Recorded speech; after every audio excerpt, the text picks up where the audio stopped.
हुकुमशाही विरुद्ध लोकशाही, शिवशाहू फुले आंबेडकर यांच्या विचारांचा वारसा म्हणजेच लोकशाही युवा फाउंडेशनच्या यूट्यूब चॅनलवर आपल्या सर्व शिवप्रेमींचा, बहुजनांचा हार्दिक स्वागत आहे. 17 मार्च हे महाराष्ट्र राज्याला काळिंबा फासणारी घटना 17 मार्चच्या रोजी रात्रीचे वेळीच घडली. या नागपूर घटनेचं, नागपूर दंगलचं नेमकी पार्श्वभूमी काय आहे यावर आज आपण चर्चा करणार आहोत. वेगवेगळ्या माध्यमातून, वेगवेगळ्या पत्रकारांच्या माध्यमातून आपण बघत आहात की हिची सुरुवात कशी झाली.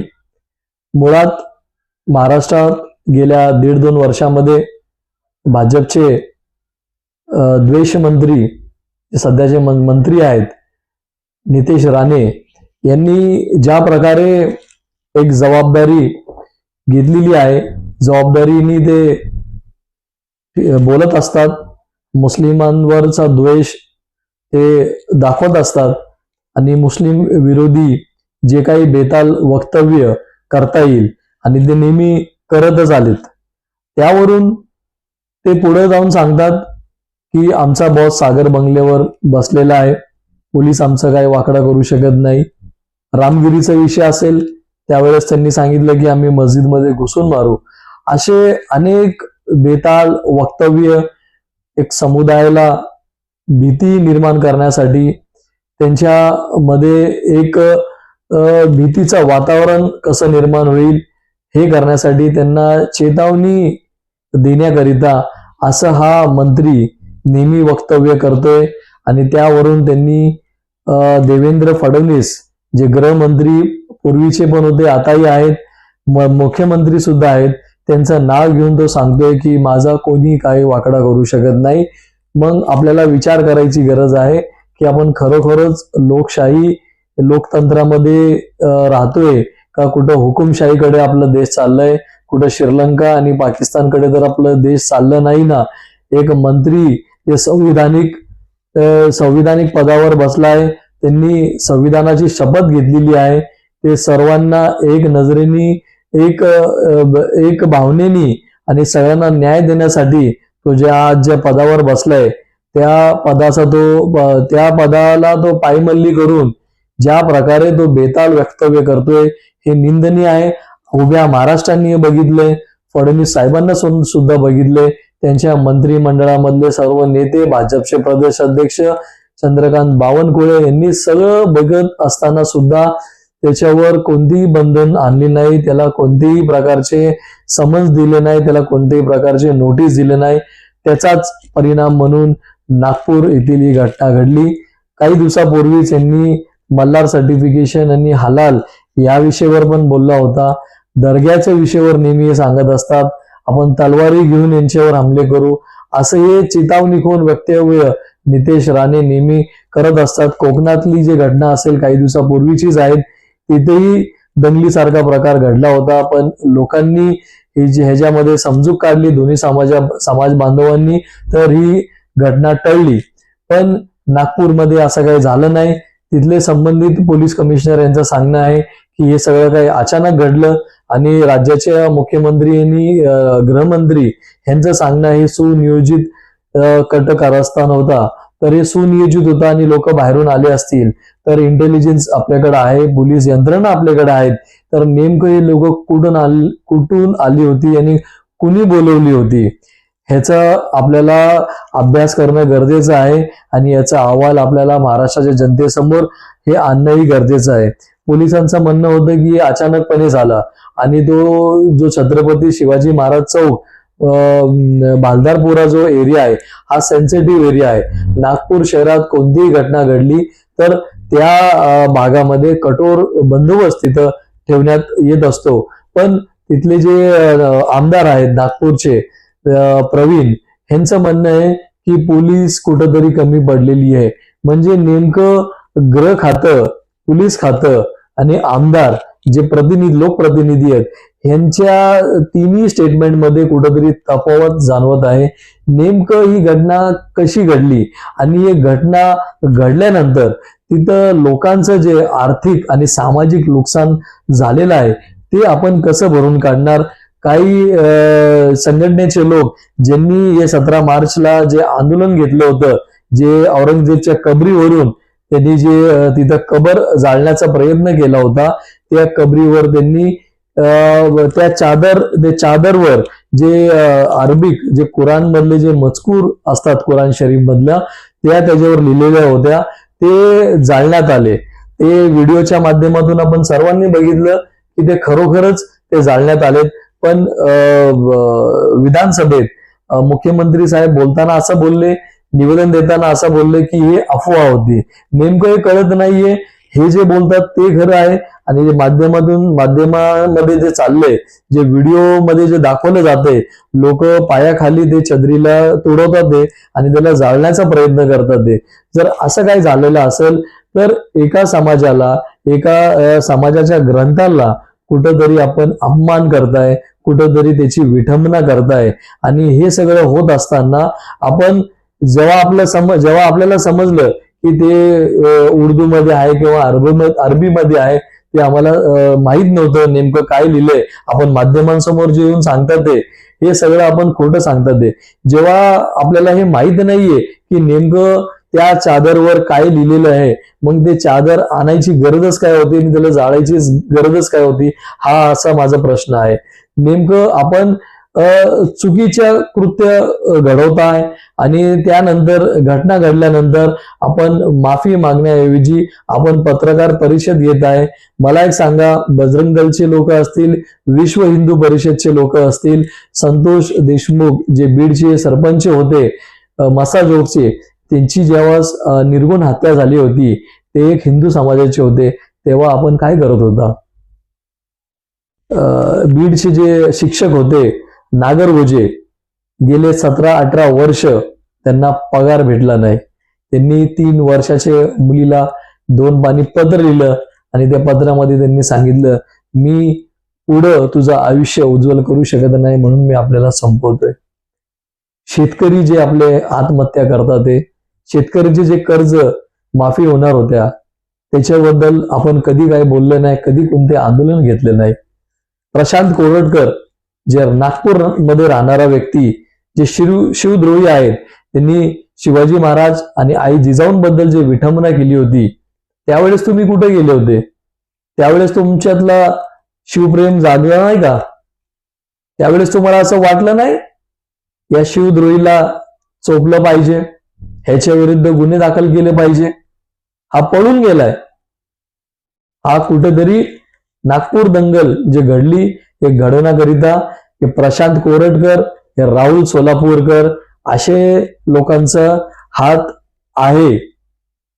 हे पळून जातात. ते कोल्हापूर न्यायालयातून यांना ज्यावेळेस जामीन फेटाळलं जातं तर हे पळून जाते. तुम्ही म्हणताय माझा फोन हॅक झाला होता. जर फोन हॅक झाला असेल तर मग तुम्ही डेटा त्याच्यामधला कसा काय डिलीट केला, काय गरज होती. असे कोणते कोणते तुमचे संपर्क होते, कुणाकुणासोबत तुमचे संपर्क होते, IAS असतील, IPS असतील, काही मोजके ज्यांच्यासोबत आपण जाऊन फोटो काढायचे, काही नेते मंडळी असतील, जास्त करून तर भाजपचेच नेते मंडळींसोबत आपले फोटो आहेत, व्हिडिओ आहेत. आणि हे जे काही IAS IPS अधिकारी असतील ह्यांची विचारधारा हे प्रशांत कोरटकर सारखी तर झालेली नाही ना. हे पण आपल्याला अभ्यास करणं गरजेचं आहे. ते जे मोबाईलमध्ये त्यांनी जे डेटा डिलीट केला, त्या मोबाईलमध्ये अजून काय काय होता. छत्रपती शिवाजी महाराज, छत्रपती संभाजी महाराज, आई जिजाऊ, डॉक्टर बाबासाहेब आंबेडकर, छत्रपती शाहू महाराज यांच्याबद्दल अजून यांनी काहीतरी व्हिडिओ तर बनवले नव्हते ना. अशी भरपूर शंका इथे निर्माण होते मित्रांनो. कारण की त्या व्यक्तींनी सगळं मोबाईलचा डेटा फॉर्मॅट केलेला आहे. कोणताही डेटा नाही सापडलं पाहिजे म्हणून त्यांनी डिलीट केलाय. जर तुझ्या मनात शिवप्रेम असता, तुझ्या मनात सत्यपणा असता तर तू हे सगळं डिलीट केलं नसतं. तो पोलिसांसमोर आला असता, तू जे काय बोलला असेल त्याची माफीनामा तू दिली असती. पण त्यावरून तू म्हणतोय की तू बोललेलाच नाहीये. पोलीस याच्या सखोलमध्ये जाणार. राज्याच्या गृहमंत्री हे जे निपक्ष चौकशी करतील हीच अपेक्षा ठेवतो. आणि ज्याप्रमाणे तिथल्या नागपूरमध्ये जिथं दंगल घडली, जिथं काही लोकांच्या घरी पोलिस गेली, एक मुस्लिमच्या घरी अशी पोलिस गेली ज्याच्या घरी मयत झाली होती, त्याच्या घरातून काही लोकांना उचलले गेले. तर मी विनंती करतोय हात जोडून पोलीस प्रशासनाला, मी कोणत्या समाजाची बाजू घेत नाहीये. छत्रपती शिवाजी महाराजांचा महाराष्ट्र जर कोणी जाळायचा प्रयत्न करत असेल, डॉक्टर बाबासाहेब आंबेडकर यांचा महाराष्ट्राला कुठं गाळबोट लागत असेल, संविधानाला कुठंतरी इजा होत असेल, असे कोण लोक असतील जे महाराष्ट्राला दंगली घडवण्याकरिता प्रभुत्व करत आहेत, ते नेते असतील, कार्यकर्ते असतील, संघटनेचे लोक असतील, कोणते दलाचे बलाचे लोक असतील, ह्यांच्यावर आपण कठोर कारवाई केली पाहिजे. कारण देश आपल्यासाठी प्रथम आहे, त्याच्यानंतर बाकीचे संघटना, संस्थे आणि पक्ष आहेत. आपण निपक्ष चौकशी करणार, जे खरोखरच दोषी असतील त्यांच्यावर आपण कारवाई करणार, आणि निष्पाप लोक आहेत जे आजही घाबरलेले आहेत, त्यांचं आर्थिक आणि सामाजिक नुकसान झालेलं आहे, त्यांच्यावर विनंती आहे. असे भरपूर बेगुन्हा लोक जेलमध्ये कैद आहेत, त्यांना जामिनीसाठी पैसे नाहीयेत, त्यांना जामीन देण्यासाठी कोण नाहीयेत, त्यांना वकील देण्यासाठी पैसे नाहीयेत. तर मी विनंती करतो, आपण जे काही केस बुक करणार आहे त्याची पूर्णपणे आपण शहानिशा करावी, त्याची पूर्ण आपण इन्क्वायरी करावी. हे लोक जे कोणी कृत्य करणार होते, बाहेरून आले असतील, कोणत्याही समाजाचे असू द्या, त्यांच्यावर आपण कठोर कारवाई करा. आणि काल पत्रकार परिषदेच्या माध्यमातून आणि मंत्री नितेश राणे यांच्या माध्यमातून असं बोलण्यात आलं की तिथं फक्त हिंदू बांधवांचंच नुकसान झालेलं आहे. आता एक व्हिडिओच्या माध्यमातून मी बघत होतो, इमाम अहमद रजा मस्जिदच्या बाहेर काय गाड्या लागलेल्या होत्या, त्यांची तोडफोड करण्यात आलेली आहे. ह्यांची नुकसानची भरपाई कोण देणार आहे? आपण फक्त हे पोलरायझेशन करताय, हिंदूचं नुकसान झालंय का नुकसान झालंय, ते माझा भारतीय नागरिक आहे, तो करदाता आहे, त्याला या तुमच्या भानगडीशी काही घेणं देणं नाहीये. हे दंगलमुळं जास्त जर नुकसान कोणाचं होत असेल तरी सर्वसामान्यांचं होतं, आणि ह्याचाच फायदा जर कोणाला होत असेल हे तुमच्यासारख्या राजकारणींचं होतोय. कारण की विकासाच्या मुद्द्यावर आपल्याला बोलायचं नाहीये, विकास आपल्याकडे नाहीच आहे. आदिवासी आणि मागासवर्गीय जे निधी होती, जे डेव्हलपमेंट निधी होती, ती आपण लाडकी बहीणसाठी वापरलेली आहे. शेतकऱ्यांचं तुम्ही सरसकट कर्ज माफी करणार होता, त्याच्यावर आपल्याला बोलायचं नाहीये. असे भरपूर विषय आहेत. संतोष देशमुख यांचा हत्याकांड असेल, नागरगोजे यांनी जी आत्महत्या केली त्याच्यावर असेल, ह्याच्यावर आपल्याला मुळात बोलायचं नाही आहे.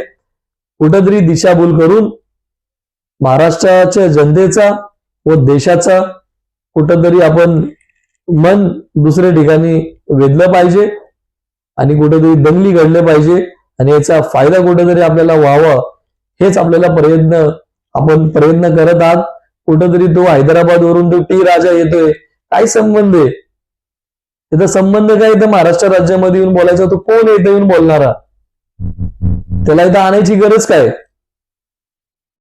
तुम्ही बोलताय ते कमी आहे का?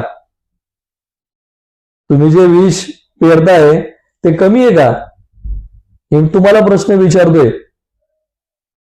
आम्हाला लाज वाटतीये मंत्री बोलायला. आपल्याला एक मंत्री असून, एक जबाबदार व्यक्ती असून, दोन समाजामध्ये भांडणं करण्यासाठी माझ्या हिंदू समाजाला प्रवृत्त करतोय, भडकवतोय, त्यांना काय काय नाही सांगतोय, हे खतरे में ते खतरे में.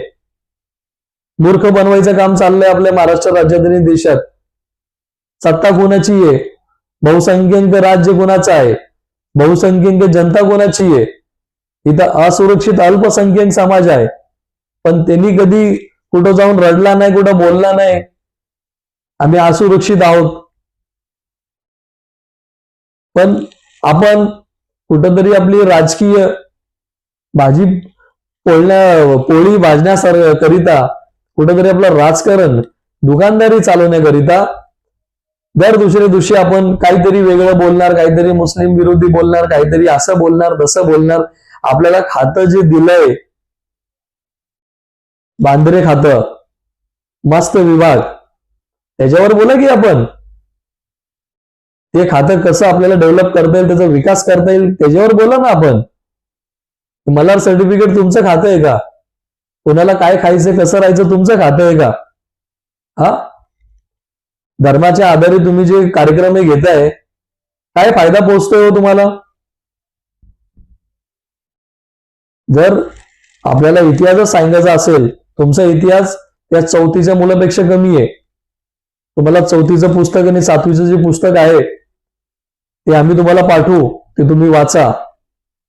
जे मराठी पाठ्य पुस्तक क्रमामध्ये आहेत ते अगोदर तुम्ही वाचा.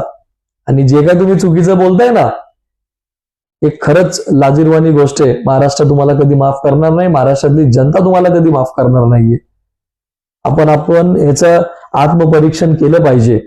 राणे साहेब, आपण यापूर्वी एक राष्ट्रीय पक्षातून आलेत, तिथंही असताना आपण देवेंद्र फडणवीस बद्दल, RSS बद्दल, बजरंग बद्दल आपण काय काय नाही बोलले, हे उभ्या महाराष्ट्राने बघितलंय. तर मूर्ख बनवायचं काम आपण करू नये. विकासाच्या मुद्द्यावर आपण बोला. जे भडकाऊ भाषण आपण करत आहेत, आपल्याला ते शोभत नाही. आपल्याला वैयक्तिक जरी शोभत असेल, एक आमदार म्हणून जनतेने तुम्हाला निवडले, एक मंत्री म्हणून तुम्हाला शोभत नाही. स्वतःचे नाही तर राज्याचे मुख्यमंत्री आणि गृहमंत्री देवेंद्रजी फडणवीस, त्यांची तरी काहीतरी लाज ठेवा तुम्ही, त्यांची तरी इज्जत ठेवा. त्यांनी एवढ्या भरोशाने आपल्याला एक आमदार म्हणून निवडून आणलंय आणि त्याच्यानंतर आपल्याला मंत्रीपद दिलंय. आपण त्यांचाही विचार करत नाहीये. म्हणजे नेमकं आपल्याला करायचंय काय? चहापेक्षा केटली गरम असं म्हणणं आहे महाराष्ट्रात. असंच काहीतरी आपलं चाललंय. नेमकं आपल्याला जायचं कुठं? आमच्या महाराष्ट्राला घेऊन जायचंय कुठे आपल्याला? बस यापुढे नागपूर असो किंवा महाराष्ट्रातील किंवा देशातील कोणतंही शहर, कोणताही जिल्हा असो, अशी ही घटना नाही घडली पाहिजे. ही निंदनीय घटना आहे. या घटनेमुळं, या दंगलीमुळं शारीरिक, मानसिक, सामाजिक, आर्थिक सगळ्यांचं नुकसान होतोय. मी हात जोडून विनंती करतो माझ्या सर्व बांधवांना, हिंदू, मुस्लिम, शीख, ईसाई सर्वांना मी विनंती करतो, असे राजकीय नेत्यांच्या नादी लागू नका. ह्यांचे मुलं बाळ बाहेर येत नाही दंगलीसाठी. हे तुम्हाला प्रवृत्त करतात, ते भांडणं करा, दंगली करा.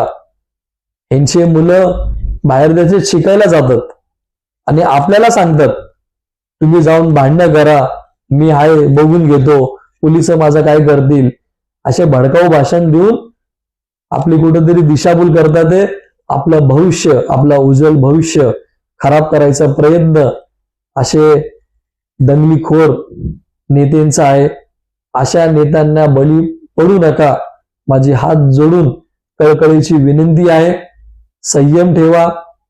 जे कोणी दोषी असतील, महाराष्ट्राचे पोलीस महासंचालक, गृहमंत्री देवेंद्र फडणवीस यांना विनंती करतो मी, जे काय कम्युनिकेशन आपण करताय, जे काय कम्युनिकेशन तिथले CP करताय, त्याच्यामध्ये भरपूर तफावत आहे. जे कोणी दोषी असतील, कोणत्याही समाजाच्या असू द्या, समाज बघून त्याच्यावर कारवाई करू नका, दोषी म्हणून त्याच्यावर कारवाई करा. मग बरोबरच न्याय मिळेल हीच अपेक्षा ठेवतो. या व्हिडिओच्या माध्यमातून आपल्याला हे व्हिडिओ कसं वाटलं हे आपण कमेंट्स करून सांगू शकता. आवडलं तर लाईक करा आणि सबस्क्राईब करायला विसरू नका. लोकशाही हा नेहमी हुकुमशाही विरुद्ध आपला लढा देत राहणार. पुढे भेटूया. जय हिंद, जय महाराष्ट्र.